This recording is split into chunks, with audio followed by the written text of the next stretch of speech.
참 좋은 날입니다. 어스틴 주님의 교회 매일 말씀 묵상에 오신 여러분을 환영합니다. 말씀을 통해 샘솟는 하나님의 은혜를 경험하시길 바랍니다. 오늘은 어제보다 더 행복한 하루가 될 것입니다. 안녕하세요 성도 여러분. 3월 1일 화요일 말씀 묵상 시작하도록 하겠습니다. 오늘 묵상할 말씀은 누가복음 18장 1절에서 8절 말씀입니다. 누가복음 18장 1절에서 8절 말씀입니다. 다 함께 읽겠습니다. 예수께서 그들에게 항상 기도하고 낙심하지 말아야 할 것을 비유로 말씀하여 이르시되 어떤 도시에 하나님을 두려워하지 않고 사람을 무시하는 한 재판장이 있는데 그 도시에 한 과부가 있어 자주 그에게 가서 내 원수에 대한 나의 원한을 풀어주소서 하되 그가 얼마 동안 듣지 아니하다가 후에 속으로 생각하되 내가 하나님을 두려워하지 않고 사람을 무시하나 이 과부가 나를 번거롭게 하니 내가 그 원한을 풀어주리라. 그렇지 않으면 늘 와서 나를 괴롭게 하리라 하느니라. 주께서 또 이르시되 불의한 재판장이 말한 것을 들으라. 하물며 하나님께서 그 밤낮 부르짖는 택하신 자들의 원한을 풀어주지 아니하시겠느냐. 그들에게 오래 참으시겠느냐. 내가 너희에게 이르노니 속히 그 원한을 풀어주시리라. 그러나 인자가 올 때 세상에서 믿음을 보겠느냐 하시니라. 아멘. 오늘 본문 말씀은 예수님께서 이 기도에 관해 이야기를 해주시고 계십니다. 오늘 본문 이전, 즉 이 18장 이전인 17장 20절에서 37절까지에서는 예수님께서 이 예수님의 재림에 대해서 말씀을 해주셨습니다. 그때가 언제인지 그 누구도 미리 알 수 없으며 그때까지 예수님의 제자들에게는 고난이 있을 것이다 라고 말씀을 해주셨습니다. 그리고 그 말씀에 이어서 오늘 본문 18장에서는 예수님께서 예수님의 제자들에게 이렇게 말씀을 하십니다. 고난 있을 것이다. 하지만 예수님의 제자라면 고난 가운데 있을지라도 낙심하지 말고 믿음으로 꾸준히 기도하라 라고 말씀하십니다. 이것을 2절에서 6절을 통해 이 비유로 말씀을 해주십니다. 이 비유에는 한 과부가 나옵니다. 그리고 이 한 과부는 어느 누군가에게 억울한 일을 당하게 됩니다. 그래서 이 과부는 자신의 억울함을 이제 호소하고 이제 원한을 이제 풀기 위하여 한 재판장을 이렇게 찾아가게 됩니다. 그런데 문제는 이 과부가 찾아간 이 재판장이 불의한 자였다는 것입니다. 하나님을 전혀 두려워하지 않고 사는 자, 다른 사람들을 무시하며 살고 있는 자, 자기 자신밖에 모르는 이기적인 자였다는 것입니다. 이 시대 당시 과부는 약자에 속했습니다. 그렇게 이 다른 사람들의 도움이 없이는, 다른 이들의 도움 없이는 살아가기 힘든 자들이 바로 이러한 과부들이었습니다. 그렇게 하루하루를 살아가기도 힘들어하는 이 과부에게 엎친 데 덕침격으로 억울한 일까지 생긴다면 아무리 생판 모르던 사람들도 이 과부의 스토리를 들으면 그 마음 가운데 미안한 마음, 동정하는 마음이 들지 않겠습니까? 그런데 이 재판장, 이 과부가 찾아간 이 재판장은 그런 마음이 전혀 없었습니다. 아니 오히려 귀찮기만 했습니다.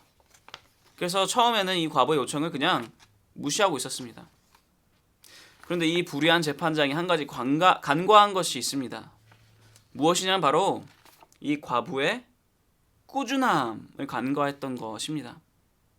이 과부는 재판장이 자신의 요청을 처음에 무시를 하자 꾸준하게 재판장에게 찾아갔습니다.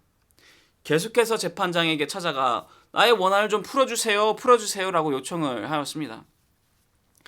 그렇다 보니까 처음 얼마 동안은 이 과부의 요청을 무시할 만 했었는데 이게 계속되다 보니까 처음과는 다르게 이 요청들을 무시할 수 없게 되고 이제는 이 요청들이 번거롭게 된 것입니다. 그래서 이 불의한 재판장은 생각을 합니다. 이거 무시하다 보면은 알아서 지쳐 쓰러져 그만둘 줄 알았는데 그렇지 않겠구나. 이거 보니까 그렇지 않겠어. 이거를 내가 빨리 해결해 주고 빨리 원한을 풀어주지 않으면 오히려 내가 더 번거롭겠구나 라고 생각하게 되어서 이 과부의 요청을 들어주고 원한을 풀어주게 됩니다. 이 비유를 드시면서 예수님께서 말씀을 하십니다. 6절에서 8절입니다. 주께서 또 이르시되 불의한 재판장이 말한 것을 들으라.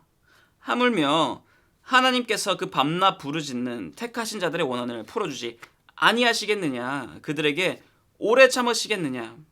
내가 너희에게 이르노니 속히 그 원한을 풀어주시리라. 아멘. 예수님께서 말씀하십니다. 이 불의한 재판장도 과부의 꾸준함을 보고 그 요청을 들어주는데 하물며 하나님께서 불의한 자가 아니라 공의로우시고 우리를 사랑하시는 그 하나님께서 밤낮으로 부르짖고 기도하는 우리의 기도를 그저 무시하겠느냐? 아니다. 하나님께서는 우리의 기도를 절대 무시하지 아니하신다. 아니 오히려 오래 참지 아니하시고 속히 우리의 기도에 응답해 주신다라고 말씀하십니다. 맞습니다. 하나님께서는 우리를 끝없이 사랑하시는 그 하나님께서는 우리의 기도를 모두 듣고 계십니다. 더욱이 꾸준한 기도는 더더욱 귀 기울여 듣고 계십니다. 그리고 그 기도에 속히 응답해 주십니다. 근데 여기서 착각하지 말아야 할 것은 하나님께서 속히 응답해 주시는 것이 우리가 원하는 지금 당장은 아니라는 것입니다. 요즘에는 온라인으로 물품을 시키고 배달하는 것이 굉장히 보편화가 되어 있습니다. 그리고 물품을 시키는 사람들의 편의를 위해서 어떠한 물품을 이렇게 배달시키게 되면 이 물품이 언제 도착합니다 라고 우리에게 알려줍니다. 그리고 이 도착 시간은 보통 이 물품을 최대한 안전하게 배달할 수 있는 이 최적의 시간을 고려해서 우리에게 알려주는 것입니다. 그런데 만약에 우리가 이 도착 시간을 보고서 만족하지 못하고 빨리 받고 싶어서 막 재촉하게 되면 빨리빨리 배달해달라고 재촉하게 되면 어떻게 될까요? 그리고 그 재촉하는 시간을 이 배달업체에서 받아들여주면 어떻게 될까요? 배달하는 자들은 물품을 빨리빨리 배달해야 되니까 이 사람들은 물품을 제대로 관리하지 못하게 되고 이렇게 던지면서 배달하고 저렇게 던지면서 배달하게 되면 그 물품은 과연 온전한 상태일까요? 아마 다 망가지고 부서지고 쓸모없는 그 물건이 배달될 것입니다. 빠르다고 좋은 것은 아니라는 것입니다. 우리는 기도를 할 때 하나님께 속히 응답해 주시기를 바랍니다. 지금 당장 응답해 주시기를 바랍니다. 우리에게는 지금 당장이 속히 응답하는 것이라고 생각을 합니다. 하지만 하나님께서는 그것이 아니다라고 말씀하십니다. 하나님의 속히 응답하심은 최적의 때를 이야기를 합니다. 기도하는 자에게 제일 필요한 때, 제일 올바른 때에 기도에 응답을 해주신다고 말씀하십니다. 맞습니다. 하나님께서는 전지하시고 전능하시기에 우리보다 우리를 더 잘 아시고 모든 것을 알고 계시기에 우리가 어느 때에 어느 기도 응답을 받아야 하는지 정확히 알고 계십니다. 그리고 그 응답을 정확히 그때에 지체치 아니하시고 응답해 주십니다. 우리는 이러하신 하나님을 믿어야 합니다. 하나님께서 우리의 기도에 응답해 주실 것이라는 것을 믿어야 합니다. 그 믿음을 가지고 꾸준히 기도해야 합니다. 믿음 없이 하는 기도는 주문이 됩니다. 믿음이 없는 기도는 그저 녹음기에 대고 녹음한 말을 계속해서 틀어놓는 것과 별다를 것이 없습니다. 믿음이 없다면 꾸준함이 아닙니다. 그저 반복일 뿐입니다. 크리스찬이라면, 예수님의 제자라면 우리는 꾸준함을 가져야 합니다. 반복이 아니라 꾸준함을 가져야 합니다. 그리고 이 꾸준함은 방금 이야기했듯 믿음에서부터 시작이 됩니다.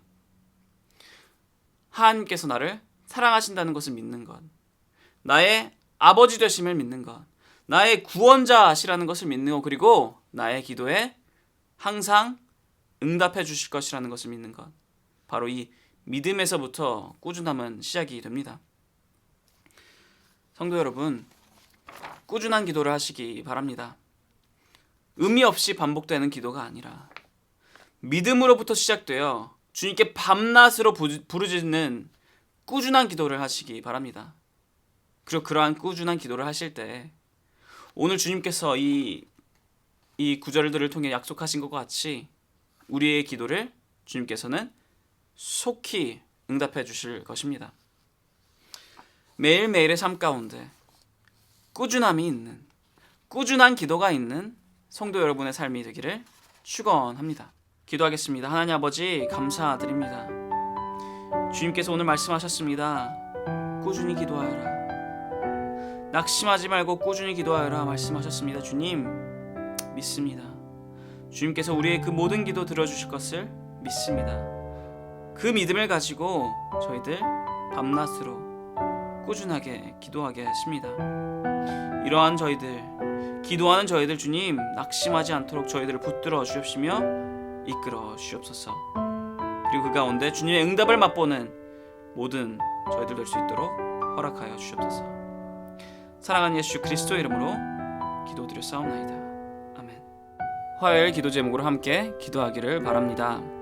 첫 번째로 온라인 예배와 모임들을 위해서 기도해 주시기를 바랍니다. 온라인으로 모이지만 그 예배와 모임 가운데 동일한 하나님의 은혜가 있도록 기도해 주시기를 바랍니다. 그리고 또한 참석자들이 그 예배와 모임에 정성을 다해 참여할 수 있도록 기도해 주시기를 바랍니다. 두 번째로 함께 기도하였으면 하는 것은 화요 중보 기도 모임을 위해 기도해 주시기를 바랍니다. 이 화요 중보 기도 모임이 성령 충만한 기도 모임이 될 수 있도록, 그리고 또한 이 화요 중보 기도 모임이 교회의 영적 동력이 될 수 있도록 기도해 주시기를 바랍니다. 세 번째로 기도하였으면 하는 것은 선교사님들을 위해 기도해 주시기를 바랍니다. C국의 임동화 선교사님, 필리핀의 오정윤 선교사님, 러시아의 김성종 선교사님을 위해서, 그분들의 사역을 위해서, 그분들의 삶을 위해서, 그분들의 모든 것을 위해서 함께 기도하였으면 합니다. 기도하겠습니다.